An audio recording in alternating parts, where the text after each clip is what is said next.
तो सारा का सारे जो मैं इतनी गणित बताने की कोशिश कर रहा हूं, इसी के अराउंड कर्म सिद्धांत बने हैं। अहंकार बीच में आएगा हमेशा हमेशा हमेशा। आप चाहते हो काश सामने वाले का अहंकार खत्म हो जाए, ऐसा नहीं हो सकता। आप पंचम काल में जी रहे हो। यहां पर सबसे बड़ा जो दिक्कत है ना, जिसके अराउंड सिखिज्म रिलीजन की सबसे इंपॉर्टेंट टीचिंग क्या है, अहंकार आपको मोक्ष नहीं जाने देगा, और तो कुछ है ही नहीं। अहंकार ही तो सारा मुद्दा है, और क्या है। यह ऐसी बात है कि डायबिटीज खत्म हो जाएगी अगर सामने वाला कसरत करने लग जाए।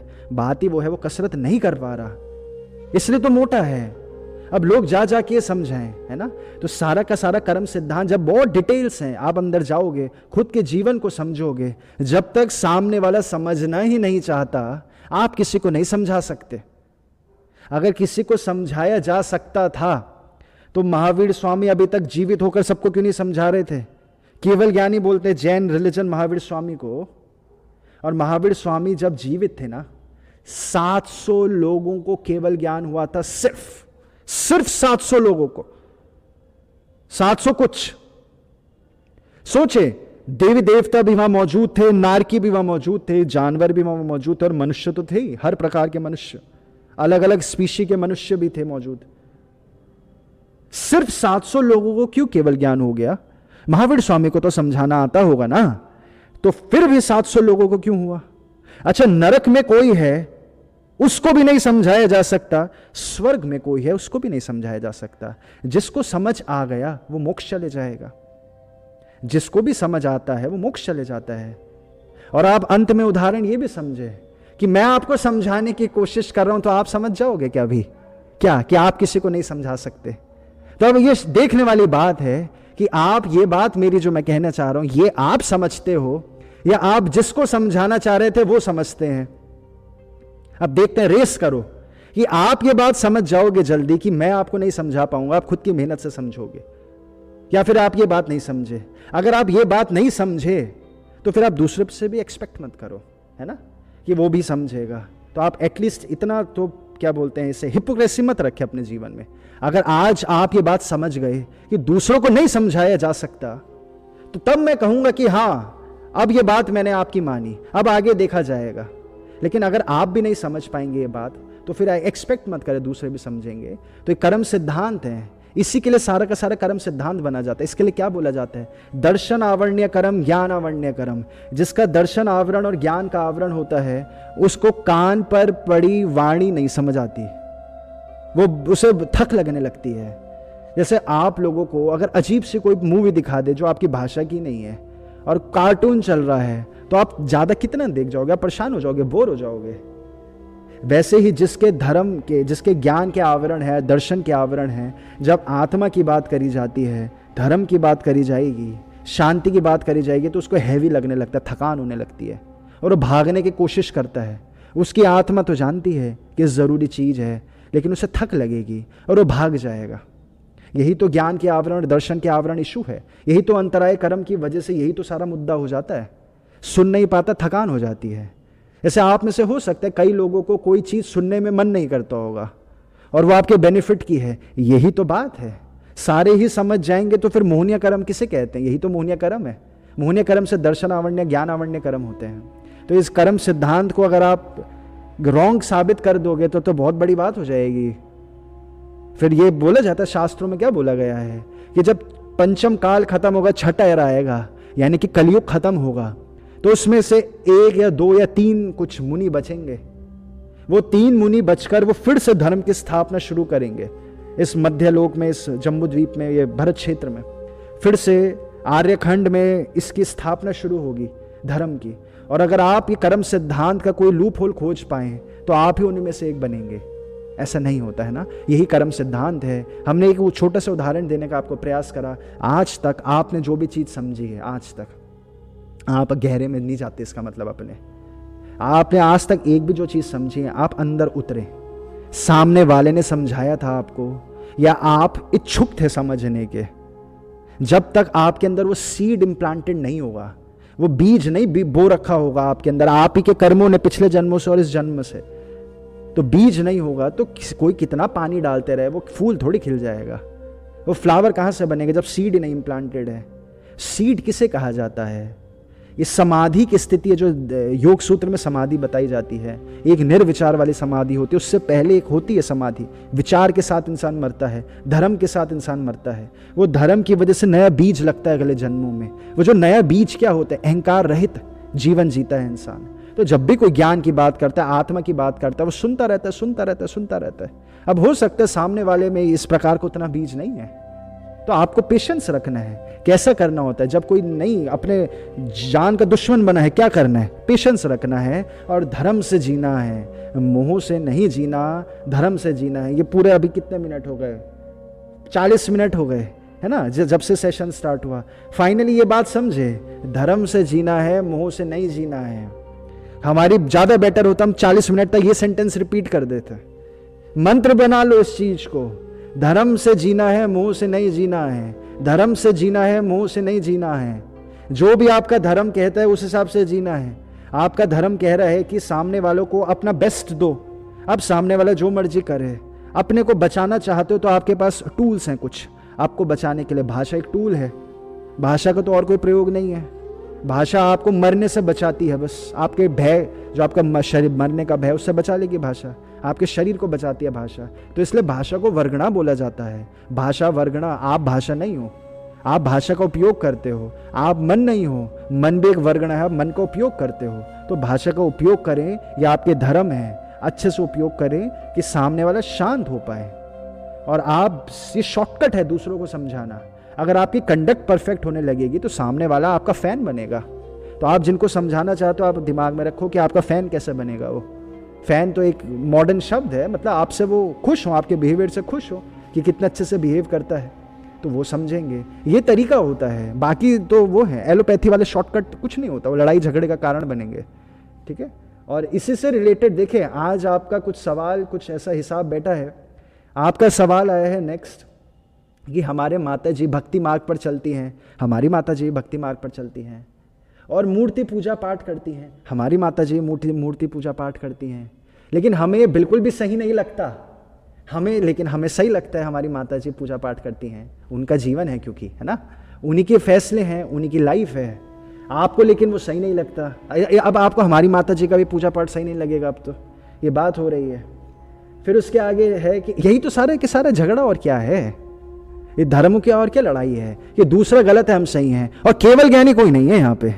देखिए, देवी देवता ने साफ शास्त्रों में, पुराणों आप पढ़ोगे आपको साफ साफ पता चलेगा कि पुराण कितनी रियल है, कुछ पूरी ऑथेंटिक है। आप पुराणों को पढ़ो, है ना, वायु पुराण पढ़ो आप एक बार, आपको रियलाइज होगा कितनी बड़ी क्या क्या चीजें हैं उनमें, कोई आर्टिफिशियल चीजें नहीं होती। आपको कह दे कि आपको सही नहीं लगता तो लड़ाइयाँ होंगी। देखा आपने आगे क्या लिखा है, इसलिए हम इससे दूर रहते हैं, पूजा पाठ से हम दूर रहते हैं। हम केवल ध्यान और ज्ञान मार्ग को मानते हैं। देखो, ध्यान और ज्ञान मार्ग का मतलब क्या होता है, ये कुछ भी नहीं मानते। तो अब ध्यान और ज्ञान मार्ग को कैसे मानते हो? ध्यान का मार्ग और ज्ञान का मार्ग क्या होता है कि जो है उसे एज इट इज देखना है। आपकी माँ है, आप उन्हें माँ की तरह देखो। आप उन्हें केवल ज्ञानी की तरह क्यों देख रहे हो? आपकी माता की रिस्पॉन्सिबिलिटी थी, आप जो एक भटकी हुए आत्मा थे उसको शरीर देने के लिए व्यवस्थाएं करना, एक गर्भ देना। आपकी माँ ने आपको, आपकी आत्मा को शरीर दिया ताकि आप संभल पाओ। आपकी माँ की रिस्पॉन्सिबिलिटी पूरी हो गई। आप इससे ज्यादा माँ से क्यों एक्सपेक्ट कर रहे हो? अब आपको पूरी लाइफ उनको डेडिकेट करनी है, वो जैसा भी करें, जो भी करें। आप आगे पढ़ते हैं। अब आपका सवाल, हम केवल ध्यान और ज्ञान मार्ग को मानते हैं, पर हमारी माँ कभी कभी जबरदस्ती टीका लगाने के लिए और पूजा पाठ करने के लिए बोलती हैं। देखो, अपनी माता जी को बताओ कि टीका आप वैक्सीन्स बोल रहे, कौन सा टीका बोल रहे हैं? जो आपके माता जी आपके टीका लगाती हैं और पूजा पाठ करने को बोलती हैं। हमारी माता जी भी हमें बोलती हैं और लगाने हैं तो लगा लेती हैं। हमारा शरीर है ही नहीं है, हमारी माता जी की मर्जी होती है, जो करती हैं। वो प्रसाद इतना सारा लाते हैं, हम खा लेते हैं, उससे क्या लेना देना। जहाँ हम सोते हैं ऊपर जो कमरा है, हमारी माता जी ने कहा माँ काली की मूर्ति रखो, हमने कहा रख लेते हैं, क्या फर्क पड़ता है। हम तो नहीं पूजा करते माँ काली की मूर्ति की पूजा, माता जी ने कहा रखो, हमने रख ली। हमारी जो बहन है, जो हमारी सिस्टर है छोटी, वो गुरु जी हैं, एक इंडिया में बहुत फेमस है गुरु जी के नाम से। उनके सर पे बाल नहीं है, हर गाड़ी के पीछे उनकी तस्वीरें दिखती हैं। दिल्ली में है वो और पूरे इंडिया में बहुत फेमस है। तो हमारी बुआ और हमारे फूफा जी और उनकी बेटी जो हमारी बहन यानी कि कजन बहन है, वो जाते हैं और वो उनकी मूर्ति उठा के, उनकी फोटो भी उठा के रख दी हमारे पास, और अब हो गया इस बात को 1 साल वो ऊपर ही पड़ी रहती है फोटो। तो हम तो नहीं पूजा करते, तो हम तो नहीं बोलते हम नहीं करेंगे, हम नहीं करेंगे। क्यों थोपते हो अपनी बिलीफ्स किसी पे? इतनी सारी चीजें हैं जो मैं आपको बताना चाहता हूं, मैं बताता नहीं हूं। क्यों?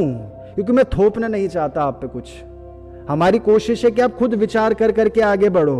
अगर थोप ही दिया तो मुझ में और हिटलर में क्या फर्क रह गया? एक दाढ़ी का फर्क रह गया बस। थोपने नहीं किसी पे अपनी बिलीफ्स। अगर आप अपनी बिलीफ्स किसी पर थोपते हो, इसका सीधा सीधा प्रमाण है कि आप अधूरे हो अपने में, आपको शक है अपनी बिलीफ सिस्टम्स पर। अगर आपको क्लैरिटी है, आप कभी किसी पर नहीं थोपोगे। आप शेर को जाकर समझाते हो कि मुर्गा मत खाओ, भैंस मत खाओ। आप शेर को जाकर नहीं समझाते, आप क्लैरिटी जानते हो, डिफरेंस जानते हो। सबके जैसे मनुष्य में गति अलग अलग होती है, जानवर अलग चीज है, वैसी मनुष्य के अंदर भी अलग अलग स्थितियां होती हैं। आपको समझना पड़ेगा, दूसरों पर नहीं थोपना कभी। आपको अपना आचरण वैसा करना पड़ता है। मुनियों का अलग कंडक्ट होता है, संतों का अलग कंडक्ट होता है। हिंदू संत का अलग है, हिंदू मुनि का अलग है। दिगंबर का अलग कंडक्ट है, श्वेतांबर का अलग कंडक्ट है। अब दिगंबर जो मुनि इतने बड़े होते, जब भी सभाएं होती है ना, धर्म सभाएं, जहां पे मौलवी बैठते हैं, पंडित बैठते हैं, हिंदू मुस्लिम सारे के सारे, सिख सारे के सारे पंडित बैठते हैं, सबके हेड्स बैठते हैं। आप जानते हैं सबसे उच्च स्थान किसको दिया जाता है वहां पर? दिगंबर मुनि को। दिगंबर मुनि को क्यों दिया जाता है? क्योंकि जो पूरा का पूरा जो मध्यलोक है, जो पूरा का पूरा भारतवर्ष और पूरा का पूरा जहां पे मनुष्य रहते हैं, उस पुराने धर्म रहे हैं, सबसे पुराने धर्म रहे हैं। उनमें से जो कुछ प्योर लोग बच गए हैं, अभी प्योर लोग। सूफिज्म भी जिस चीज को कहता है, जो सूफिज्म की मौत होती है, सूफियों में 4 प्रकार की मौतें होती हैं, रंगों के हिसाब से बताई जाती है कि वो सबसे खूबसूरत मौत है जब शरीर पर जो कपड़ा पहन रखा है ना, वो भी फटा कपड़ा है, सी के पहन लिया था, और आखिरी जो अन्न का दाना खाया था वो भी किसी ने भीख में दिया होगा, सिर्फ प्रभु के ध्यान में जी गए।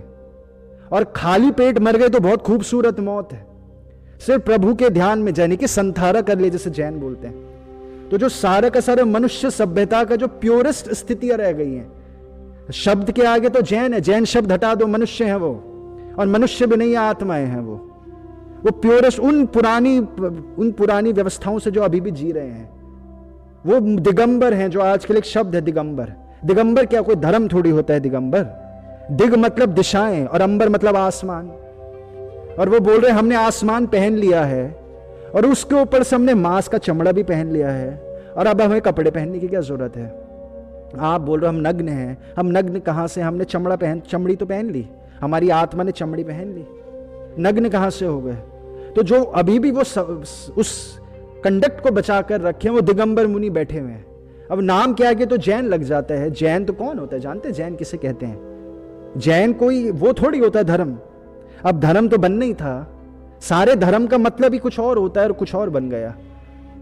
बुद्ध क्या है? बुद्ध एक महात्मा थे, एक संत थे, एक मुनि थे, ज्ञानी थे। अब इंसान भी बुद्ध बन गए। आपका अगर पड़ोसी बुद्ध है तो आपने उसकी मूर्ति अपने घर पे रखी हुई है क्या?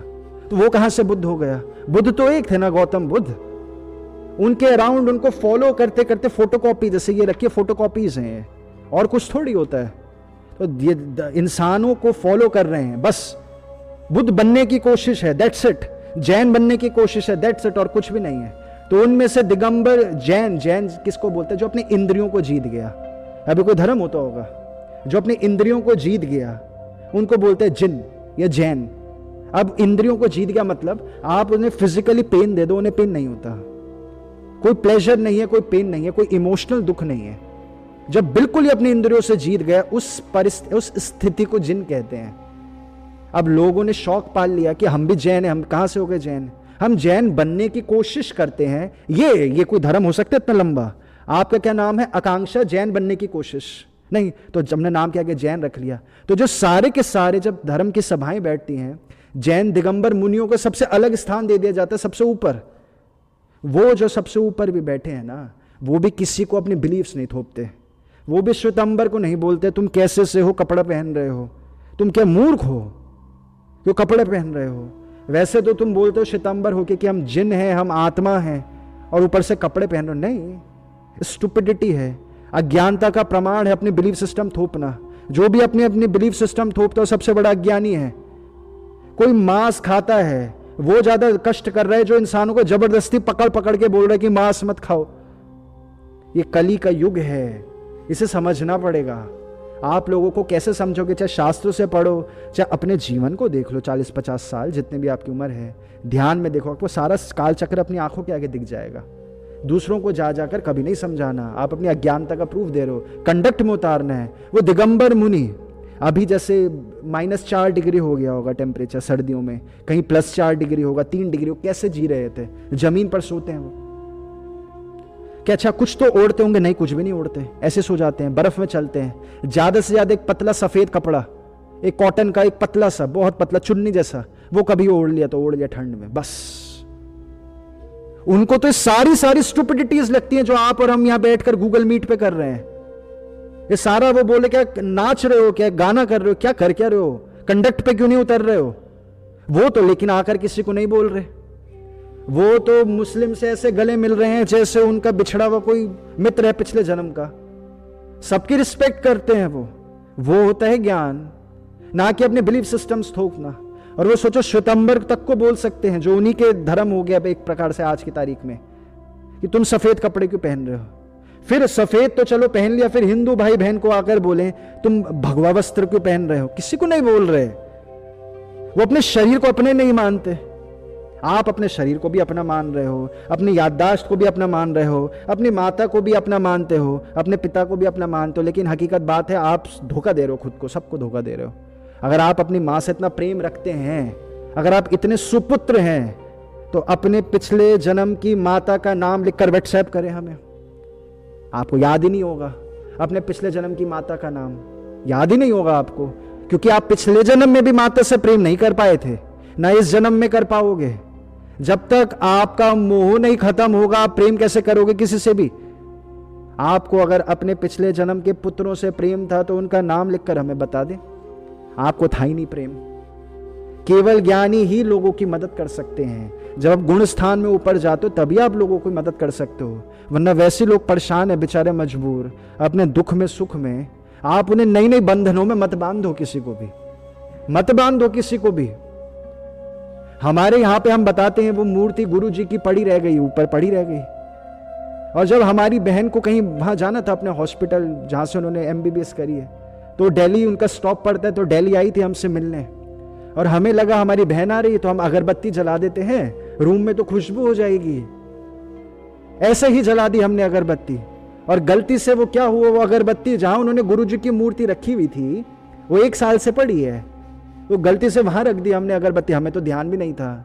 और जब वो आई और देखी और बहुत खुश हो गई कि हमारा भाई तो गुरु जी की पूजा करता है, और खुशी खुशी अपने घर पे जाकर फोन पे बता रही है। वो वहीं पे उसी टाइम फोन करा हमारी सिस्टर ने अपने माता पिता को, अरे ये तो बहुत अच्छा वो हो गया, शगुन हो गया, यहाँ पे तो जोत जल रही है गुरु जी की। और हमें कहा खुश हो रहे तो होने तो खुश, क्या फर्क पड़ता है, छोटी सी उम्र है, वो भी मर जाएंगी, हम भी मर जाएंगे। आप अपनी आत्मा की शुद्धि पर आगे बढ़ें, उसके बिना और कुछ फोकस मत रखें अपने जीवन का। आपने हजारों बार पैदा होकर हजारों लाखों लोगों को पता नहीं क्या क्या समझाया होगा आपने, कौन किसकी बात समझा है। आपने राहुल गांधी को भी समझाने जाते हो, मोदी को भी समझाने जाते हो, सचिन तेंदुलकर को भी आपने क्रिकेट का ज्ञान देने की कोशिश करी, वो तो आए नहीं। आप यमराज को भी समझा दोगे, यमराज अगर आपके पड़ोसी होते आप यमराज को समझा देते, आप यमराज को भी घूस दे देते कि हमारे माँ बाप को बस छोड़ देना, बाकी सबको टपका देना। यमराज को भी समझा देते कि एक्सीडेंट वाली मौत मत करा करो, बूढ़ा होता है ना जब इंसान, तब सोए और तब मर जाए इंसान मजे मजे से। आप सब समझा दोगे सबको, आप खुद को नहीं समझा पा रहे बस। आप अच्छा सोचे ना, आप यमराज को नहीं समझा दोगे।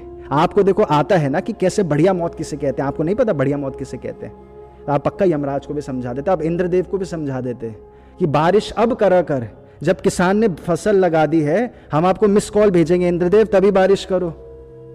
आप शिव जी को भी समझा दो, आप चांद को भी समझा दोगे, तारों को भी समझा दोगे। आपको लगता है आप खुद को नहीं समझा पा रहे।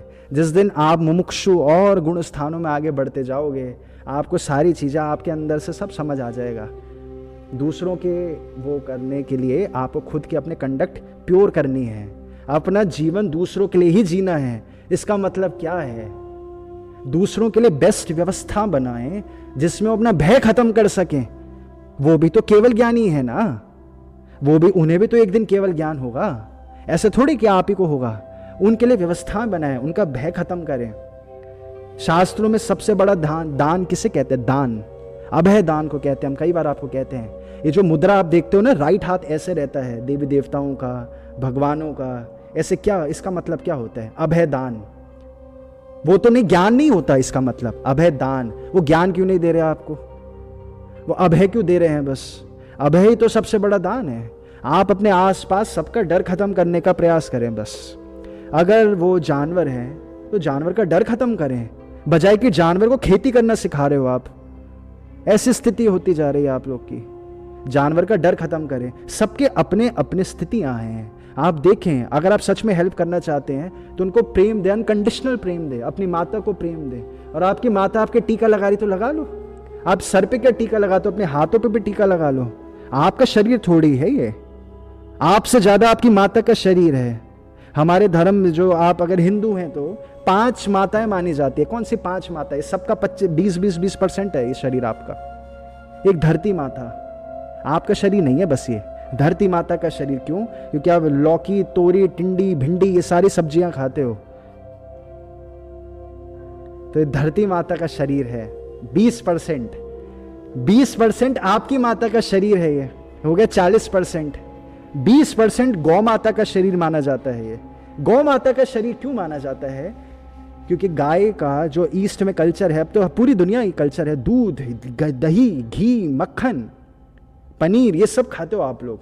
ये बहुत ह्यूज डाइट का कंट्रीब्यूशन करता था। और गाय बदले में कुछ भी नहीं मांगती, कुछ भी नहीं मांगती। गाय जो घास है वो घास खा लेगी। आपको गाय को पालना ही नहीं। गाय ऐसा जानवर है, आपको कुछ भी नहीं करना, ऐसे छोड़ दो बस गाय को, कुछ करना ही नहीं है। और वो इतना बड़ा जानवर है, इतने सींग है कि कुत्ते भी उनको कुछ नहीं करते, कुत्ते भी डरते हैं उनसे। तो गाय को इस वजह से माता कहा जाता है। वो कुछ एक्सपेक्ट नहीं करती आपसे, बस देती रहती है, देती रहती है, देती रहती है। और गाय का कुछ कुदरती ऐसा इतना ज्यादा दूध निकलता है कि मनुष्य भी पीता है। और ये अभी से नहीं पी रहे, पिछले 500 सालों से हमेशा से पिया जा रहा है गाय का दूध।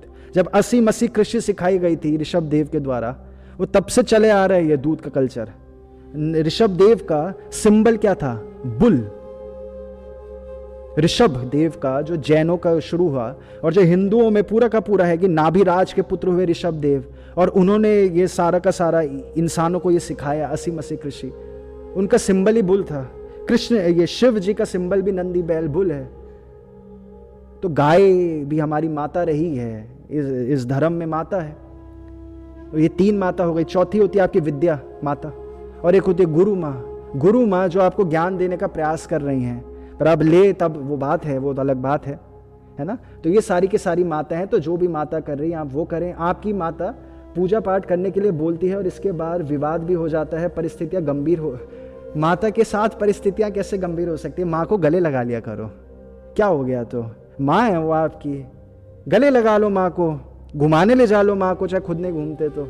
अभी ऋषिकेश घुमाने लाओ आप, ये जो होगा अब ये सावन के महीने में, जब कब कौन मर जाता है, कौन कब मर जाएगा, आपको कुछ फिर याद आएगी अपनी माँ की, और कुछ थोड़ी है। जब भी आपकी माँ टीका लगाती है तो बोलो टीका लगाओगे तो गले भी लगाओ, बस दोनों चीजें एक साथ लगाओ अब आप। और हम भक्ति मार्ग का पूरा सम्मान करते हैं, लेकिन ध्यान मार्ग पर चलना चाहते हैं, लेकिन ये बातें माँ समझ नहीं पाती। कृपया कुछ समझें तो आप, हम उम्मीद कर रहे हैं परेशान। अब आखिरी सेंटेंस आपने लिखा है कि इससे हम बहुत परेशान हो जाते हैं। देखिए आप समझे है ना, थोड़ा मैच्योरिटी लाएं अपने जीवन में। और जब भी क्रोध आप में से किसी को भी आता है तो 100 पुशअप्स मार लिया करो आप। जब भी बुरा लग रहा है 100 पुशअप्स मार लो। अगर मेल हो और फीमेल हो तो अपना कोई खाना बना लो, कुछ ध्यान भटकाओ। ये छोटी छोटी बातें कुछ नहीं रखी जीवन में। ध्यान करें, कर्म सिद्धांत पर ध्यान लगाएं। जब भी आपको बुरा फील होता है, क्या बताया जाता है शास्त्रों में, बुरा फील हो रहा है, क्या हो रहा है? आपके पिछले बीज थे कुछ, उस बीज में आपने डिसीजन ले लिया था, यानी कि बिलीफ सिस्टम बना लिया एक धारणा बना ली, इसको बुरा बोलते हैं, इसको अच्छा बोलते हैं, इसको बुरा बोलते हैं, इसको अच्छा बोल लेते हैं, और उस धारणा से मोह कर लिया। अब आपको उस धारणा का, उस सीड का आपकी चिप लग गई। अब वो धारणा आपका ब्रेन को कंट्रोल करेगी भविष्य में। अब देखें कैसे कंट्रोल करेगी। आपने अगर धारणा बना ली है कि शराब पीना बुरा है, सुल्फा पीना बुरा है, ड्रग्स लेना बुरा है, तो अब वो क्या होगा, अगर आपके भविष्य में आपके पति शराब पिए, जब आपकी शादी हो जाए किसी की और आपके पति शराब पिए, तो आप समझ ही नहीं पाओगे कुछ, आप प्रेजेंट होकर जी नहीं पाओगे। अब क्या पता किस दिक्कत में उन्होंने पी है, क्या पता किसी ने गलती से पिला दी है, क्या पता वो पीना ही नहीं चाहते थे, किसी ने गलती से पिला दी है, क्या पता आप प्रेम दो शराब छोड़ दें। आप सहजता से नहीं जी पाओगे, आप टॉर्चर करोगे अपने को भी और खुद को भी, क्योंकि वो उस वक्त बिलीफ बना ली थी। बिलीव्स नहीं बनानी, कभी भी नहीं बनानी, सहज होकर जीवन जीना है। तो यही कर्म सिद्धांत कहता है कि अब जो आपको क्रोध भी आ रहा है, आपने कभी धारणा बना ली थी कि भक्ति से नहीं जीना होता। दिक्कत क्या है भक्ति में? भक्ति से क्यों नहीं जीना? आप तो सारी भक्ति से ही तो जी रहे हो। एलोपैथी क्या है? भक्ति मार्ग है। आपके A to Z schooling system क्या है? भक्ति मार्ग है। आपको इस टीचर को क्या लगता था? आइंस्टाइन को तो काफी कुछ पता है, वो उसे कैसे पता? वो तो आइंस्टाइन से नहीं मिला। सब भक्ति मार्ग है।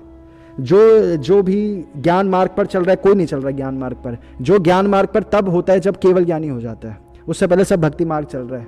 सब अंदाजा ही तो लगा रहे हैं कि मर्डर नहीं करना। क्यों नहीं करना मर्डर? जब सामने वाला भी शरीर नहीं है, आप भी शरीर नहीं हो। शरीर तो डेड बॉडी है, आत्मा के बिना तो शरीर निर्जीव है, कोई जीवन थोड़ी है। तो शरीर निर्जीव को क्यों नहीं मारना? समुद्र में पत्थर फेंको, जेल हो जाती कि आपको? नहीं होती जेल। तो शरीर को मारने में क्यों जेल हो जाती है? यानी कि आपको लगता है आप आत्मा नहीं हो, और आत्मा ही नहीं हो तो सम्यक दृष्टि नहीं हो पाई। अगर अभी भी ऐसा लगता है तो आप सोललेस हो, तो अभी सम्यक दृष्टि नहीं हो पाई। तो सोचें, आपकी सारा का सारा जीवन का सबसे मूल की हिंसा नहीं करनी। बाकी तो मैं इसलिए नहीं बोल रहा हूं, बहुत ही ज्यादा स्पष्ट है वो तो, वो बोलने के बाद भी नहीं हो। तो आपका इससे बड़ा तो कुछ नहीं है ना कि मर्डर नहीं करना होता। ये तो आपका बेसिक मूल है, सारे के सारे फाउंडेशनल है। ये तो अहिंसा परमो धर्म। अब जब वो भी शरीर नहीं है, आप भी शरीर नहीं, तो सारा का सारा भक्ति से जी रहा है, वो ज्ञान से नहीं जी रहा है। आपको किसको, अब शास्त्रों में क्या लिखा जाता है कि रात्रि भोजन नहीं करना। क्यों नहीं करना? क्योंकि बहुत सारे जीव उत्पन्न होने लगते हैं जब सूरज नहीं होता, और इतने सारे जीव उत्पन्न होने लगते हैं। पानी बिना छाल के पानी नहीं पीना, बिना छन्नी के हुए पानी नहीं पीना होता। क्यों? इतने सारे जीव हैं, किसी ने नहीं देखा ये सारे जीव। सब भक्ति से चल रहे हैं, सब भक्ति से चल रहे हैं। आपका सारा का सारा मेडिकल सिस्टम भक्ति है, आपका सारा का सारा स्कूलिंग सिस्टम भक्ति है, सारा का A to Z सारी भक्ति चल रही है। ज्ञान किसे कह रहे हैं? ज्ञान का सब कुछ भक्ति है। ज्ञान का मतलब होता है आपको पता चल गया आप शरीर नहीं हो, बस, और कुछ नहीं होता ज्ञान।